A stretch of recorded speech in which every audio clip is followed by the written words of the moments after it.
ഇന്ന് ലോക രക്തദാന ദിനം. രക്തം നൽകൂ, പ്രതീക്ഷ നൽകൂ, നമുക്കൊരുമിച്ച് ജീവിക്കാം എന്നതാണ് ഈ വർഷത്തെ സന്ദേശം. ജീവൻ നിലനിർത്താൻ സഹായിക്കുന്ന ഈ മഹത്തായ ദൗത്യത്തിന്റെ പ്രാധാന്യം ഓർമ്മപ്പെടുത്തുന്നതാണ് ഈ ദിനം. ആരോഗ്യകരമായ ജീവിതം നിലനിർത്താൻ രക്തദാനത്തിലൂടെ കഴിയും. അതോടൊപ്പം നിരവധി ജീവൻ രക്ഷിക്കാനും രക്തദാനം സഹായകരമാകും. രക്തഗ്രൂപ്പുകളെ തിരിച്ചറിഞ്ഞ കാർലൻ സ്റ്റെയ്നർ എന്ന ശാസ്ത്രജ്ഞന്റെ ജന്മദിനമാണ് ലോക രക്തദാന ദിനമായി ആചരിക്കുന്നത്.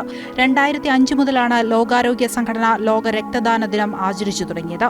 രക്തം നൽകുന്നതിലൂടെ ശരീരത്തിലെ രക്തചംക്രമണ വ്യവസ്ഥയെ ശക്തിപ്പെടുത്തുകയും ഹൃദയാരോഗ്യം മെച്ചപ്പെടുത്തുകയും ചെയ്യുന്നു. രക്തത്തിലെ അമിതമായ ഇരുമ്പിന്റെ അംശം കുറയ്ക്കാനും രക്തദാനം സഹായിക്കും. രക്തദാനത്തിലൂടെ പുതിയ രക്തകോശങ്ങളുടെ ഉൽപ്പാദനത്തെ സഹായിക്കുകയും ശരീരത്തിന്റെ ശേഷി വർദ്ധിപ്പിക്കുകയും ചെയ്യും.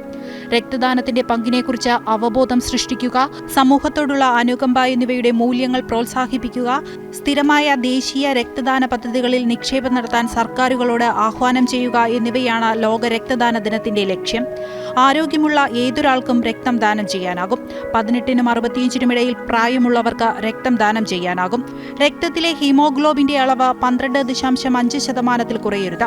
3 മാസത്തിൽ ഒരിക്കൽ മാത്രമേ ഒരാൾക്ക് രക്തം ദാനം ചെയ്യാൻ സാധിക്കുകയുള്ളൂ. ന്യൂസ് ഡെസ്ക് ജനം.